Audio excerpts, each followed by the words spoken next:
क्या आपने कभी ऐसी शक्ति को महसूस किया जो आपके रोंगटे खड़े कर दे?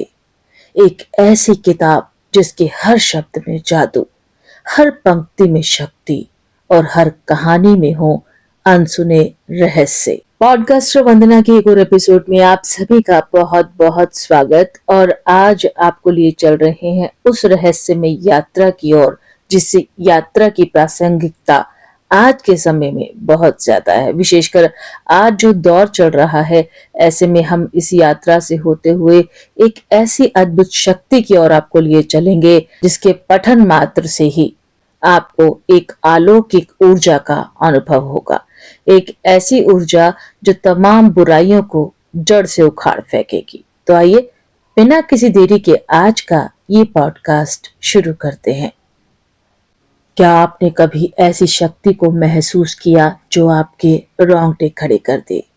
एक ऐसी किताब जिसके हर शब्द में जादू, हर पंक्ति में शक्ति और हर कहानी में हो अनसुने रहस्य। ये सिर्फ एक ग्रंथ नहीं, बल्कि एक ऐसी शक्ति का तूफान जो बुराई को जड़ से उखाड़ फेंकता है। इस रहस्य को उजागर करने से पहले आइए जाने उस महाशक्ति को जो इसकी नींव है, और ये है माँ दुर्गा और उनके अनगिनत रूपों का रहस्य। आइए चलते हैं इस अलौकिक यात्रा पर, क्योंकि ये कहानी आपको मंत्रमुग्ध कर देने वाली है।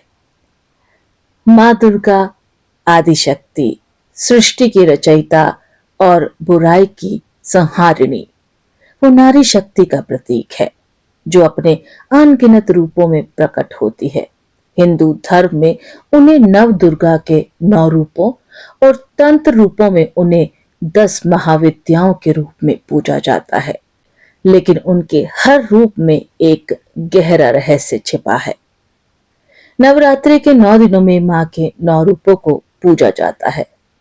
प्रथम रूप शैलपुत्री, जो पर्वत की पुत्री हैं, जो शांति और स्थिरता देती हैं। फिर ब्रह्मचारिणी, जो तपस्विनी है और इच्छा शक्ति को जागृत करती हैं। चंद्रघंटा, घंटे की ध्वनि से बुराई को भगाने वाली है। कुष्मांडा, सृष्टि की रचयिता, जो सूर्य की तरह तेज देती हैं। स्कंद माता, कार्तिकेय की माता, जो ममता और शक्ति का संगम है। कात्यायनी, जो युद्ध की देवी है, जो शत्रुओं का नाश करती है। और फिर कालरात्रि, रात की रानी, जो अंधेरे में भी रक्षा करती है। फिर आती है महागौरी, शुद्धता और करुणा की मूर्ति। फिर सिद्धिदात्री, जो सिद्धियों की दात्री है, जो हर मनोकामना पूर्ण करती है। तो वहीं महाविद्याओं में 10 तांत्रिक रूप जैसे काली, तारा और बगलामुखी, जो तंत्र और मंत्र की साधनाओं में पूजे जाते हैं। प्रत्येक रूप में एक विशिष्ट ऊर्जा और मंत्र जुड़ा है।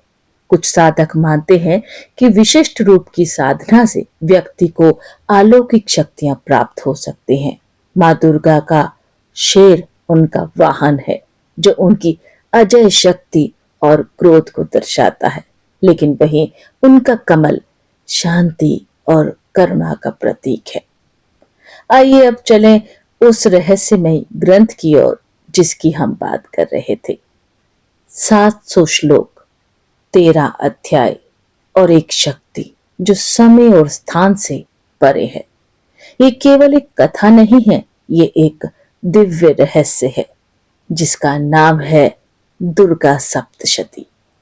एक ऐसा ग्रंथ जिसे पढ़ने मात्र से ही जीवन बदलने लगता है। आइए इस अद्भुत ग्रंथ की कुछ गहराइयों में उतरते हैं। दुर्गा सप्तशती मार्कंडेय पुराण का हिस्सा है।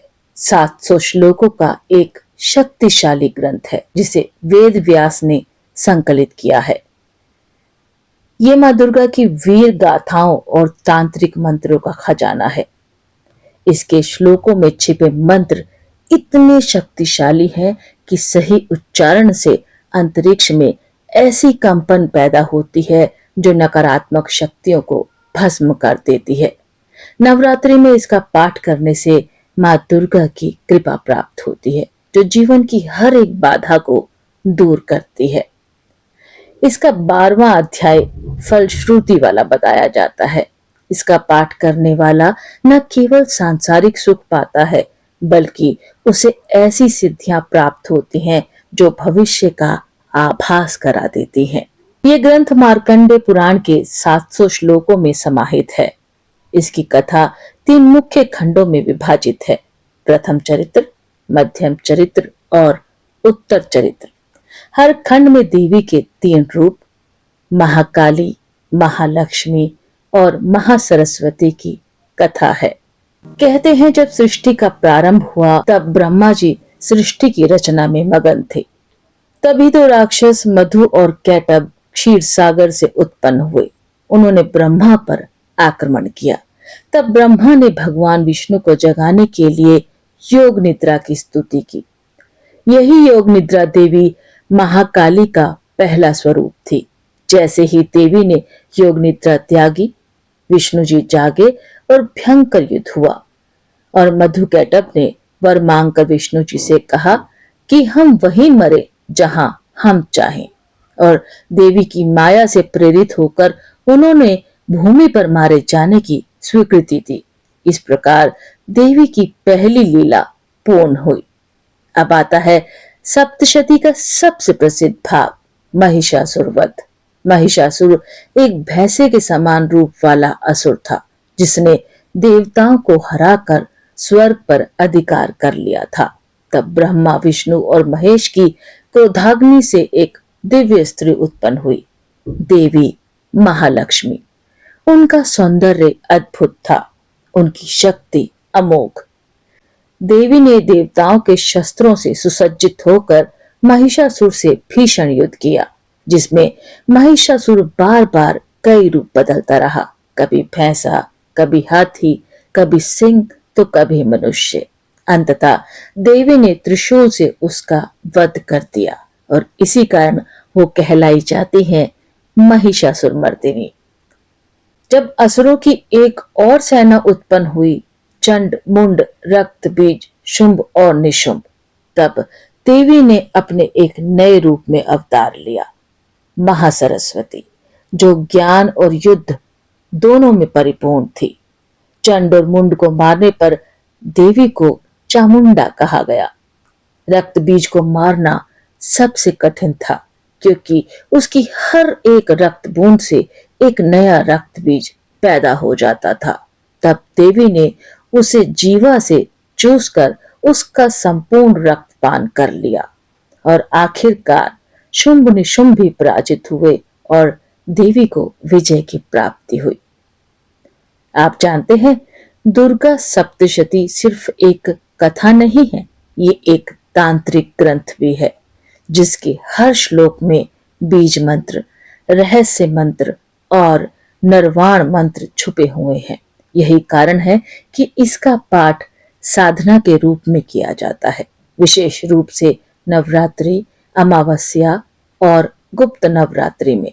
इस ग्रंथ के पाठ से नकारात्मक ऊर्जा समाप्त होती है, भय दूर होता है, रोगों से मुक्ति मिलती है और साधक को चमत्कारिक अनुभव भी होते हैं। कुछ तांत्रिक इसे शक्ति सिद्धि की कुंजी भी मानते हैं। दुर्गा सप्तशती केवल युद्ध की कहानियां नहीं है, यह है आत्मा की बुराइयों से युद्ध की प्रतीकात्मकता। महिषासुर हमारे भीतर का अहंकार है, रक्त बीज हमारी इच्छाओं की असीमितता है और चंड मुंड क्रोध और द्वेष के प्रतीक हैं। जब हम देवी का पाठ करते हैं तो हम अपने भीतर इन असुरों से युद्ध करते हैं और देवी की कृपा से विजयी होते हैं। यही इसका आध्यात्मिक सार भी है। हर स्त्री में एक दुर्गा है, हर आत्मा में एक शक्ति है। दुर्गा सप्तशती हमें ये सिखाती है कि हम कमजोर नहीं हैं, हम स्वयं देवी के अंश हैं। तो दुर्गा सप्तशती का पाठ करें। ये केवल कथा नहीं है, इसे साधना के रूप में जानें और अपने भीतर की देवी को जागृत करें। ऐसा माना जाता है कि जो भक्त दुर्गा सप्तशती को मन क्रम वचन के साथ पढ़ता है तो पाठ के दौरान भक्तों को माँ दुर्गा के आगमन का भी एहसास होता है, कभी कभी हवा के झोंकों के रूप में तो कभी सपनों में।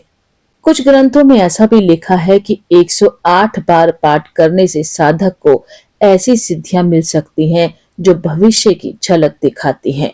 मध्य रात्रि में गुप्त पाठ करने से मां की शक्ति चरम पर होती है।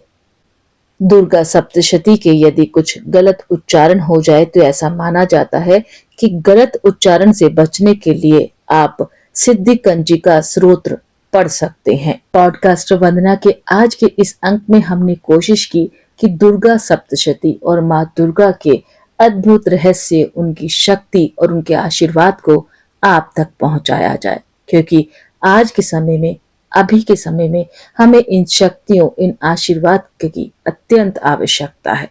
और इस पाठ की प्रासंगिकता और भी बढ़ जाती है, क्योंकि माँ दुर्गा, माँ शक्ति के सभी रूप आपको आशीर्वाद भी देते हैं, तो वहीं आपको इतना बलशाली भी बनाते हैं कि आप अपने शत्रुओं, अपने दुश्मनों का दमन कर सकें और सत्य की जीत हो। तो इसी के साथ आज के इस पॉडकास्ट को हम यहीं संपन्न करते हैं। माँ दुर्गा की आप सब पर कृपा बनी रहे।